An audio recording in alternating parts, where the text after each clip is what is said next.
Türkiye Zatiq müəllim, İsrail və İran sanki artıq Birləşmiş Ştatlar sülhə daha çox meyillidir. İsrail və İranın davranışı isə bəyanatları da eləcə tamamilə bir-birinə qarşı aqressiyadır. Nədən irəli gəlir bu aqressivlik? Çox yaxşı sualdır əslində və əvvəl də bu studiyada və digər belə ictimai müzakirələrdə də fikirlərimizi bildirirdik ki, Amerika Birləşmiş Ştatları ilə İsrailin İran məsələsinə baxışları kökündən fərqlidir. Bu məsələnin həllinə ümumiyyətlə kifayət qədər fərqli hədəflər qoyublar və getdikcə də bu ara açılır və İsrailin hədəfləri ilə, İsrailin məqsədləri ilə Amerikanın məqsədləri arasında ciddi bir, hətta uçuruma yaxın bir görüntü formalaşır və son zamanlar mediaya qəsdən sızdırılan məlumatlar, Trumpın Netanyahu ilə çox sərt danışması, hətta onu acılaması, üstünə qışqırması, həm də daxildə İsrailə qarşı Amerika Birləşmiş Ştatları da ciddi bir fikir formalaşır və bir fikir formalaşıb ki, artıq müharibələri dayandırmaq üçün İsrail də birinci addım atmalıdır. Bu fikrə həm də bir cavab verməyə çalışır. Trump öz əhalisinə də deyir ki, görürsünüz, İsrailin hər dediyini eləmirəm, mən onların hətta üzərinə qışqırıram, lazım gələndə müharibəni saxlayıram, lazım gələndə mənim sözümdən çıxa bilmirlər. Bax, bu mesajın verilməsi üçün də önəmli idi. İrana gəldikdə, İranda qəribə bir situasiya yaranıb. İran müharibədən çıxış strategiyasını hələ hazırlayıb qutara bilmir məncə. Yəni, müharibədən çıxandan sonra nə olacaq? Və bu daha ciddi bir suallar doğurur İranda və gərginliyin olması ən azından İrandakı daxili mobilizasiyanı gücləndirəcək bir faktordur. Yəni, İran istəyirmi müharibəni?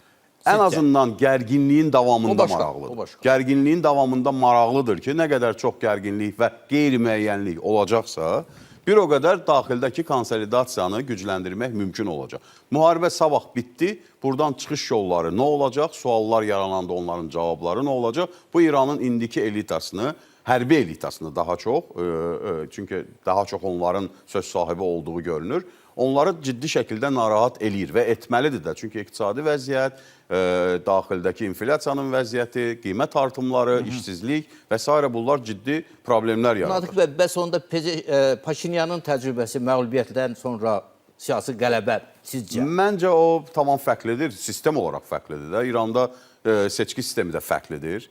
İranın, belə deyək də, yapısı, tarixi, keçmişi tamamilə fərqlidir. O deyil. O deyil, tamamilə fərqlidir. Çünki orada silahlı qruplaşmaların öz İranı var. Çünki birdən-birə çox isti təbrik elədi Paşinyanı Pezeşkiyan. Normaldır, hamısı da təbrik elədi Pezeşkiyanla, daha doğrusu Paşinyanın seçkilərindən danışdaq, ayrıca bir mövzu aça bilərik. Amma yekunda bu sual ətrafında onu demək istəyirəm ki, İran və İsrail gərginlikdən bəslənir, daha çox. Gərginlikdən bəslənən, çünki gərginlik dayanandan sonra daxili auditoriyaların sualları artacaq. Amerika üçün isə ən azından müvəqqəti olaraq, ən azından Trumpın ad günü, sonra 250-lik Amerika Birləşmiş Ştatları dünya çempionatı hansı ki başlayır yaxın günlərdə. Bu müddət ərzində sakitliyin olmasında, bir stabilliyin olmasında daha çox maraqlı ola bilər. Amma burada gəlin, siz məsələləri bir-birinin üstünə o qədər qoyduq ki, bəzən o mahiyyəti görmək çətinlik yaradır da. Məsələn, dünənə qədər niyə İran Livan məsələsində bu qədər həssas deyildi? Bir il bundan qabaq. Yox, bir dəqiqə. Livan İran üçün bilirəm. Onu demirəm. Danışıqlarda mənim üçün 2 il bundan qabaq, 5 il bundan qabaq. Hətta 10 il bundan qabaq Hizbullahın orada olması. Üzr istəyirəm. Ritorikanı demirəm. Ritorikada həmişə dəstəkləyiblər. Ritorikada həmişə Livan məsələsində silah da veriblər, Hezbollahı da gücləndiriblər. Amma danışıqlarda, məsələn, altılıq danışıqlarında Livanın adı çəkilirdi. Çünki onda Livanın vücudundan silmirdilər. Müəllim, Livanda 30-40 ildir bu müharibə gedir. Yəni, həmişə gedir. 650 min adam Livanda bu günləri öz torpaqlarından didərgin düşüb, daxili məcburi köçkün olur. Yəni, buna qədər olub da İsrail bir dəfə İranı tam işğal edir. 40 ildə olub da dalğa tam götürür. İndi bilirsiniz, mən bunu niyə çəkirəm bu misalı? Çünki bəzi hallarda Avropa Birliyi ölkələri var, elə Fransanın özü götürsün. İsrailə deyə bilmədiyini İran vasitəsilə deməyə başlayır. Deyə bilmir özü. Avropa Birliyi ölkələri anti-İsrail mövqeyindən çıxış eləyə bilmir açıq şəkildə. Bunun müxtəlif səbəbləri var. İsraili İrandan tərbiyə edir. Bəli, o zaman da İran bir müddət Çinə yardım eləyirdi, proksiliyin eləyirdi, adını nə qoyursunuz qoyun. İndi də Avropa Birliyinin bəzi ölkələrində Livan məsələsində, məsələn, Fransa üçün Livan çox önəmlidir. Fransa üçün belə qırmızı xətlərdən biridir. İrandan istifadə edib orada müəyyən çəki düzən verməyə çalışırlar. Və bu açıq şəkildə görünür. Bu elə böyük geosiyasi oyunun əvəzində nə verir İrana? İran onun əvəzində proksi kimi çıxırsa, bəs İran nə qazanır onun əvəzində? İran əksinə mən elə bilirəm ki, qazanır da nüfuz qazanır. Mən isə bilirəm ki, müstəqil fəaliyyət, nüfuz qazanır bu. Dünyada Amerika Birləşmiş Ştatları belə müstəqil siyasət yürütmür. Bunu gərək bir dəfəlik qoyaq bir kənara. O qədər maraqlar var ki, o maraqları uzlaşdırmaq lazımdır. Avropanın marağı yerinə yetirməsi heç bir güc, heç bir maraq müstəqil siyasət yürüdə bilməz, hətta nüvə dövlətləri olsa belə. Yəni İranı bu qədər belə güclü bir təqdimatını həyata keçirmək də doğru deyil. Həddindən artıq aslı məqamları var, iqtisadi zəiflikləri var və s. və s. Bu məsələnin birinci tərəfi. İkinci tərəfi, axı mümkün deyil İranla İsraili təkbətək qoymaq. İstər-istəməz İran-İsraili hücum eləsə Amerika onun yanında olacaq. Mümkün deyil, həm müqavilələrə görə, həm İndi biraz məsələ biraz fərqli. Niyə bu axırıncı hücumda onun yanında 4 Centcom. Onlar kömək elədilər. Kömək elədilər və vurdular, raketləri də vurdular. Bəli. Yəni mümkün deyil və bunu satmaq mümkün deyil. Nə mənada? Bəli, İsrail provokasiya çəkə bilər. İstəyər ki, Amerika Birləşmiş Ştatları daha çox məsələyə qarışsın. Bunu ola bilər. Bunu mən ehtimallar daxilində sayıram. Amma onu təsəvvür etmək mümkün deyil ki, Amerikada çönsünlər özlərini bir tərəfə ki, gedin nə bilirsiniz, eləyin, vuruşun. Mümkün deyil. İsrailin qorunmasında Amerikanın həm hüquqi, həm də digər öhdəlikləri var. Bu məsələnin bir tərəfi. Digər tərəfi, daxili siyasət məsələsində mən razıyam ki, daxili siyasət çox önəmlidir. İranda da, İsraildə də, Amerikada da. Amma Amerika Birləşmiş Ştatlarının seçicisi, orta statistik seçici 7-10% xarici siyasətə görə səs verir. 7-10%. Başqa xarici siyasətə onlara təsiri olmur. Daha çox bu gün təsir eləyən neft qiymətləri, benzin qiymətləridir. Onların daha çox təsiri olur. Amma orduda itkilər olsa? Orduda itkilər olsa, bəli, məsələn, Koreya, Vyetnam məsələsi kimi bir şey, ya İranda 79-cu il, 80-ci ildə. Trumpı çəkindirən odur. Bəli, bəli, o itkilər məsələsi ola bilər. Amma heç o itkilərə keçmək lazım deyil. Deyir ki, iqtisadi vəziyyət, benzinin qiyməti, bəli, təsir eləyir. Bir qalon benzin artıq $5 civarındadır ortalama Amerikada. Bu təsir eləyir. Amma seçicilərin də belə bir yaddaşı, hamımızın internet o qədər sürətlə inkişaf eləyir ki, məlumat mübadiləsi, bizim institusional yaddaşımız qısalır. Məsələn, seçkiyə bir ay qalmış, benzinin qiyməti təzədən gəlib $3 düşsə, artıq o keçmişdə nə baş verənləri o qədər də əhəmiyyəti olmayacaq. Və Trump da bunu oynayır məncə. Trump həm İsraillə də, İranla da, mən razıyam ki, İranla ola bilər ki, heç bizim bilmədiyimiz xətlərlə danışıqlar gedir. Heç bilmədiyimiz bir mövzuları artıq müzakirə edirlər. İran zərbə endirəndə və Trumpa deyəndə ki, İran zərbə endirir, o telefonla danışırdı və qəribə bir söz dedi. Barak Ravidə. Dedi, hər şey yaxşıdır, hər şey kontrol altındadır. Ola bilər. Ola bilər ki, mən bundan... Bu artıq bir konspiroloji nəzəriyyədir. Ona görə deyirəm ki, ola bilər. Mən ehtimal kimi ola bilər ki, arada danışırlar. Bəlkə də bizim bilmədiyimiz məsələlərdən danışırlar. Gələk Hörmüz məsələsinə, siz də bunu qeyd elədiniz. Hörmüz məsələsini görürük ki, aktuallığı itib də son zamanlar, düzdürmü? Aktual, yəni dünya mediası Hörmüz deyib bağırmır da. Əvvəlki 2 həftə, 3 həftə, 5 həftə bundan Çünki İrana pul verib keçirlər. Çünki bəli, gəmi trafiki başlayıb. Necə keçirlər, nə tər keçirlər bunu qoyaq bir qıraq, amma... İranın şərtləri ilə. Yəni, bundan bilmək olmur. Amerikan biabırçılığı ondan ibarət olmur. Bilmək olmaz, Omanın bəlkə şərtləri ilə keçirlər həm də. Çünki orada birgə müəssisənin yaradılması ilə birgə müəssisənin yaranması. Özü də İran nə deyir? Deyir, mən keçişə görə haqq istəmirəm. Təhlükəsizlik zəmanəti və ekoloji problemlərin həllinə görə pul istəyirəm. Hələ bir nəfərdə sübut eləyən yoxdur ki, nə qədər pul ödənilib ora. Yoxdur elə bir gəmi şirkəti onlar deməyəcəklər Amerikaya görə. Çin şirkəti ümumiyyətlə deyir ki, mən pul ödəmirəm, mənə havaydı. Rus və Çin şirkətləri məsələn, dünən yoxsa ard-ardına böyük sıxılmış qaz tankerləri keçdi. Müharibədən bəri keçə bilmir. Çox böyükləri. Bəli, nə fərqi var? Nə fərqi var? Dünya bazarına çıxır da. Nə fərqi var? Adını Rusundur, Vanuatunundur, yəni bilim Qambiyanındır. Fərqi yoxdur orada. Dünya siyasi proseslərə ümumi baxmaq lazımdır. Əgər Rusiyanınki çıxırsa, bu o deməkdir ki, Rusiya-Ukrayna müharibəsində Rusiya artıq yeni bir koz əldə edir. Olsun, mən bunu mən inkar eləmirəm ki. Mən deyirəm ki, dünyada enerji qiymətlərinə təsir etmək nöqteyi nəzərindən hansı bayraq altında üzən gəminin oradan keçməsinin heç bir əhəmiyyəti yoxdur. Dünyanın enerji bazarı nöqteyi. Geosiyasətdə razıyam ki, onun təsirləri var. İqtisadi cəhətdən geosiyasət bir kənara qoysaq, qiymətlərin təsiri. Bu da nədən xəbər verir? Mən belə başa düşürəm ki, Hörmüzlə bağlı ümumi anlaşma var artıq. Və bu Hürmüzlə bağlı ümumi anlaşmada Amerikada olacaq. 100%. Çox güman ki, Amerikanın da Bu orada da İranın qələbəsidir. İranın əldə etdiyi bilmək nailiyyətdir. olmaz. Bilməz. Nailiyyət İranın əgər- ağlına gəlməyən bəlkə də bir versiya var. Trumpın fikrində var ki, həyata keçirəcək. Yox, yəni İranın ağlına gəlməyən məsələlərdə belə ona bir istiqamət verirlər ki, havayı puldur da, gəl bir yerdə bu pulu qazanaq. Bəlkə İran bu Hörmüzü ortalığa qoymaqla ya da ki, bu iştirak etməklə nüvə məsələsini kənara Müəllim, çıxarır. bax, gəlin belə Bir də ki, danışaq. başqa bir məsələ. Amerika Birləşmiş Ştatlarının prezidenti bəyan edir ki, İranda nüvə silahı olmamalıdır ya da ki, Olmayacaq. öhdəlik götürməlidir. Olmayacaq Axı zaten. Əvvəl də deyiblər ki, yoxdur. İran nə vaxt deyib ki, mən nüvə silahına can atıram? Ona görə də həm də indi də olmayacaq. Yox, mən başa düşürəm. Amma Hörmüzün Trump niyə görə əlində əsas götürür bunu? Gəlin başqa tərəfdən baxın da. 2 ilə Hörmüzün əhəmiyyəti sıfıra düşsə nə olacaq İran'a alır?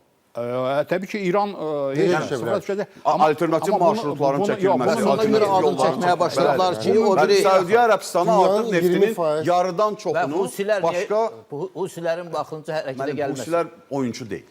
Yox, İrandır da, onun arkasında duran İran. Bilirəm, amma oyunçu deyil. Özü-özlüyündə oyunçu deyil. də Subyekt yəni. İrandır orada. Və başa düşürəm, amma özü-özlüyündə Husilərin daha tez aradan qaldırılmasına elə bir koalisiya qurula İlk bilər ki. dəfədir Necə ki, qurula bilər? Natiq Qurulmuş bəy, da. ilk İsrail dəfədir ki, Amerika- İran rəsmən elan elədi ki, biz Hörmüzü yox, həm də o biri o Bab-el-Məndəb boğazını Bir dəfə bağlayacaq. yox, bir dəfə yox, bir neçə dəfə deyib bunu. Amma bu Amma dəfə bu ki, artıq başlayıblar. bütün dünyaya meydan oxumaqdır da. Onda bütün dünya ticarəti dayansa, hamı İranın başını sığallayacaq. Amerika ilə İsrailin spetsnazı Yeməndə Başa eniş düşdüm, başa- etdi və Huslər onları Müəllim dedi ki, məsələn, Hörmüzün Reallık bağlanması budur. Amerika ziyandır. Amerika xeyirdən başa işinə gətirir. Yox, xeyirdə Hörmüzün boğazının bağlanması Avropa Birliyinə ziyandır. və neft qiymətlərinin qalxması dolayısıyla Amerika Birləşmiş Amerika Ştatlarına Birləşmiş gətirir. daxili bazarında. Daxili həm də ki, dünya ictimaiyyətinin Amerika Birləşmiş Ştatlarını günahlandırmağında. Məsələn, Avropada benzin qiymətləri qalxıb, Lap Amerika yaxşı. Elə Avropanın benzinin Yox, mən qiymətinin başa qalxması Amerikanın strategiyasının tərkib hissəsidir. Oradakı amma hakimiyyətlər onu getdikcə nüfuzunu itirir və Trumpın yoluna,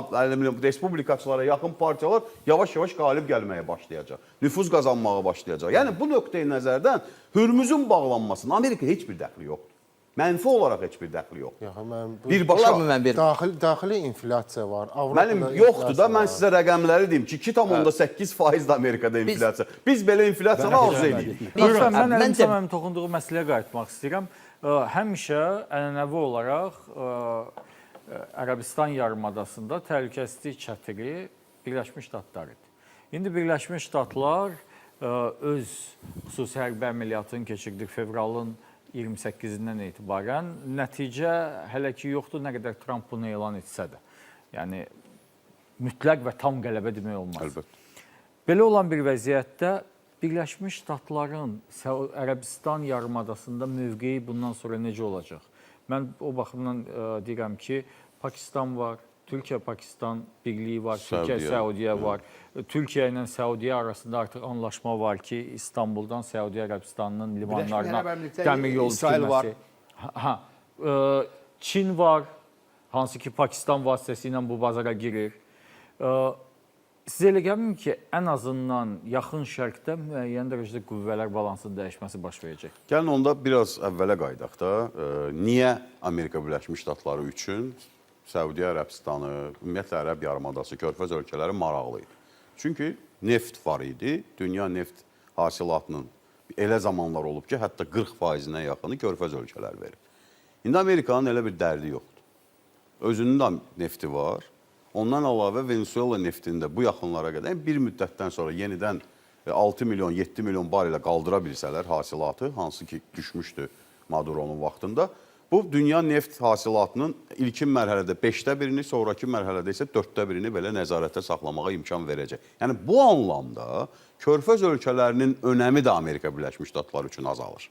Yəni əvvəl 70-ci illərin o məşhur böhranı zamanı Körfəz ölkələrində embargo qoymuşlar Amerika Birləşmiş Ştatlarına. Amerikada 40 dollara neft qalxanda Amerikada benzin fantastik dərəcədə bahalaşdı. Benzin çatışmamazlığı oldu və Amerikada prezidentlər və hakimiyyətlər dəyişdi, necə deyərlər. İndi ona ehtiyac qalmıyor və Trump administrasiyasının, Trumpın özünün yox, o komandanın və gələcəyə baxan komandanın anlayışı ondan ibarətdir ki, dünyada bahalı təhlükəsizlik çətiri saxlamağa artıq ehtiyac yoxdur. Amerika Birləşmiş Ştatları bahalı təhlükəsizlik çətirləri daha saxlamayacaq. Avropadan da çıxacaq.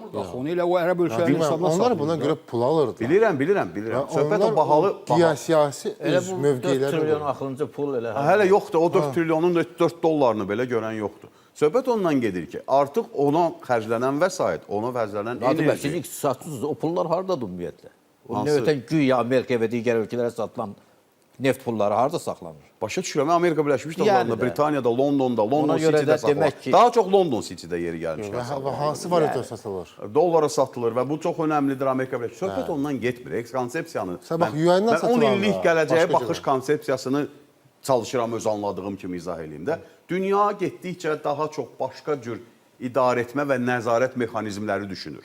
İstəyir süni intellekt olsun, istəyir başqa alətlər olsun. O alətlər vasitəsilə nəzarət və nəzarətdə saxlama və öz orbitində saxlama daha ucuz başa gələcək. Nəinki orada minlərlə qoşun saxla, ordu saxla, raketlər saxla, bəlkə robotlar olacaq orada. Heç ehtiyac qalmayacaq Amerikan əskərinin orada əlində avtomat dayanmasına. Natiq Yəni müəllim, buna doğru gedir. Bunun yəni, neftə Amerika Birləşmiş Ştatlarının neftə ehtiyacı olmayacaq. Bu aydın məsələdir ki, Venezueladan götürəcək.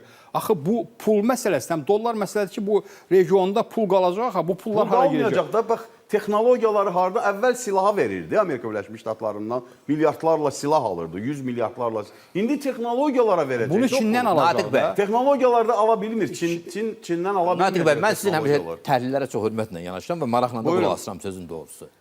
Müqəddəs yer boş qalmır. Amerika çəkiləcək, o da Çəkilmir. gəlmək istəyən Bax, onda formasını dəyişir. formasını dəyişir. Yəni əlində avtomat dayanan Amerika əskərini onu robot əvəz eləyir, məsələn də obraz desək və kompüter arxasında bir eynəkli, çox ağıllı IT-şnik orada bütün sistemi öz əlində saxlayır. Bəs eləyir bu. Nəyinə lazımdır? Bəs eləmir. Bəs eləyir artıq. Dünya dəyişir. Ha, o artıq Dünya fərqli dəyişir var. və bəs eləyir. Bu getdikcə Çin, də bəs eləyir. Rusiya, yəni Çin ümumiyyətlə Pənah, çox üzr istəyirəm bir cümlə daha. Çin heç yerdə vuruşmayıb bu günə qədər. O bundan sonra da vuruşmur. Abi Siz texnologiya ilə deyəni- vuruşacaq. siz deyəni- Natiq müəllim, siz deyirsiniz ya vuruşmanı çəksin kənara, hə, texnologiya ilə vuruşacaq. Bax, Çinin istənilən texnologiyasını götürün, araşdırın. Arasında 60%, ən az 60% Amerika Birləşmiş Ştatlarının texnologiyası çıxır. Mən başa düşürəm. Onun birini təqib- çıxardanda mənim Çinin o texnologiyası mənim demək yerindən istədiyim qalır. lap əvvəldəki yenə təkrar da olsa mən məcburam qaydam. Dünya və bu proseslər yalnız Amerika Birləşmiş Ştatları, burada Amerika Birləşmiş Ştatlarının deyəsən emblemi yoxdur, elə İsrail var. Arxada Donald Hələ- Trump'ı görürsüz, gəlin onu emblem kimi qəbul edək. Hə. İsrail və İrandan ibarət deyil axı dünya. Əlbəttə. Və mən yenə o fikrə gəlirəm ki, bu prosesin ən yaxın zamanda nəticəsi olaraq ya şərt içərisində hər halda qoyaq. Ya dünya ortalığa çıxacaq və bu üç möhtəşəm gücü görünən nə qədər qəvi və bətheybət olsa da böyük bir gücü alternativin qoyacaq ortalığa dünya şəklində və bizim müttəfiqlərin də orada yeri əşədd əhəmiyyətli bir məsələdir, çox ciddi bir, əhəmiyyətli bir məsələdir. Ya da demək o dediyimiz böyük müharibəyə bunlar bəşəriyyəti və dünyanı aparmağa davam eləyəcəklər və hətta aparacaq. Ona görə də o siz dediyiniz prosesi mən o futurologiya cəhətdən belə çox məntiqi görünür. Yəni indiki proseslər baxımından çox məntiqi görünür, qəbul edirəm ki. Amma biz müşahidə eləmişik zaman-zaman ki, o proseslərdə belə məntiqi, ardıcıllıq və görünən məsələ birdən-birə tamam fərqli bir müstəvilər artıq dəyişir və ölçülər, koordinatlar dəyişir ümumiyyətlə və məncə dəyişəcək koordinatlar. Razıyam, amma məsələn Rusiya-Ukrayna müharibəsini götürün də. Bəli. Kimin ağlına gələrdi ki, 50-80 kilometrlik kilzona yaranacaq? Bir il bundan qabaq bu yox idi.